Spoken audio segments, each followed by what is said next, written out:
पश्चिम नागपुर के कांग्रेस के विधायक विकास ठाकरे एक सक्रिय राजनेता है। विगत महीनों में उन्होंने लोकसभा की सीट भी लड़ी और भारी संख्या में वोट भी लिए। वह नागपुर के महापौर भी रह चुके हैं। लेकिन गणपति नगर झिंगाबाई टाकली की जनता उनसे यह सवाल कर रही है कि विकास ठाकरे जी की मजबूरी क्या है, जिसकी वजह से यहाँ का विकास नहीं हो पा रहा है।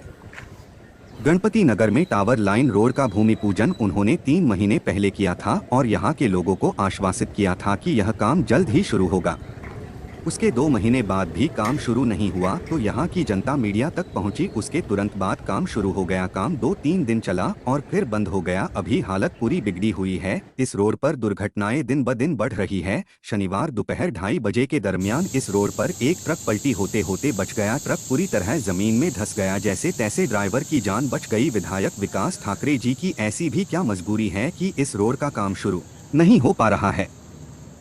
क्या महापालिका एवं NIT के अधिकारी उनके आदेश को नजरअंदाज कर रहे हैं?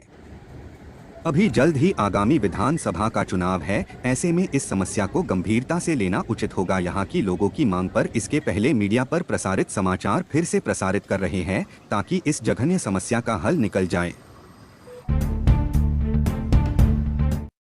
विकास के नाम पर मतदाताओं को लुभाने के लिए जगह जगह भूमि पूजन किया जाता है। कुछ समय के लिए मतदाताओं को राहत मिल जाती है, उसके पश्चात उस भूमि पूजन को भुलाया जाता है। मतदाताओं की परेशानी कम होने की बजाय बढ़ जाती है। कुछ ऐसा ही मामला झिंगाबाई टाकली के गणपति नगर में देखने को मिल रहा है। बात यह है कि महीने भर पहले यहाँ के टावर लाइन के नीचे गोधनी रोड से गोरेवाड़ा को जोड़ने के लिए डामर रोड का भूमि पूजन विधायक विकास ठाकरे के हाथों हुआ। उसने तुरंत बाद इस कच्चे रोड पर जगह जगह पर गिट्टी बोल्डर का ढेर लगा दिया गया। ऐसा महसूस हो रहा था कि इस रोड का काम जल्दी हो जाएगा, लेकिन आज महीने भर के ऊपर का समय हो गया। परिस्थितियां जैसे थे हैं। बारिश की वजह से इस रोड पर चलना कठिन हो रहा है। वाहन चलाना मुश्किल हो गया है। यह रोज कोई न कोई वाहन चालक गिरकर जख्मी हो रहा है। यह तो कुछ नहीं, इस रोड पर बारिश की वजह से एक बड़ा जानलेवा गड्ढा पड़ गया है। उस गड्ढे को देखने के बाद ऐसा लगता है कि उस गड्ढे के नीचे से मानो सुरंग निकली हो। पूर्व हुए बारिश में इस जानलेवा गड्ढे में एक ऑटो रिक्शा धंस गया था। उस समय ऑटो चालक की जान तो जैसे तैसे बच गई, लेकिन उस भयानक गड्ढे से ऑटो निकालने के लिए JCB की मदद लेनी पड़ी। जब भूमि पूजन हुआ तो एक पत्रकार ने विधायक ठाकरे जी से पूछा कि यह काम कब तक पूरा हो जाएगा, लेकिन ठाकरे जी ने उस पर कोई ठोस जवाब नहीं दिया। उन्होंने कहा कि इस काम को जितना समय लगेगा उतने समय में पूरा हो जाएगा। कोई भी काम करने की एक सीमा निर्धारित की जाती है, लेकिन यहाँ पर हुए भूमि पूजन की कोई सीमा निर्धारित नहीं है।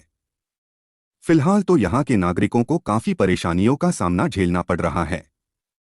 एक नजर हम देखेंगे कि भूमि पूजन के समय विधायक ठाकरे जी ने क्या कहा था। त्यापितर मी आमदार विकासभाऊ ठाकरे यांना विनंती करतो, मला वाटतं की लवकरात लवकर हा रोड पूर्ण होऊन जनतेसाठी खुला होईल अशी आशा व्यक्त करतो। केलेला आहे सर। हे काम किती वेळात पूर्ण होईल? हे वेळात होईल, जेवढाही वेळ लागेल तेवढा, परंतु हा कनेक्टिंग मार्ग होता गोधनी झिंगाबाई ते गोरेवाडापर्यंत। मधात आपण ब्रिज बनवला पहिले आणि आता हा रस्त्याचं डांबरीकरण, जेणेकरून या भागातील नागरिकांना गोरेवाडा रोडवर आणि गोरेवाडातील नागरिकांना या रोडवर निघण्यासाठी सुविधा। आपने देखा कि विधायक विकास ठाकरे जी ने भूमि पूजन किया और उस समय क्या कहा। भूमि पूजन होकर महीने भर से अधिक समय हो गया है, लेकिन रोड का काम अभी तक शुरू नहीं हुआ है। अगर ऐसा ही सिलसिला शुरू रहा तो क्या आगामी चुनाव में विकास ठाकरे जी को यहाँ के मतदाता वोट देंगे? ET न्यूज के लिए झिंगाबाई टाकली से वरिष्ठ पत्रकार संतोष सिंह।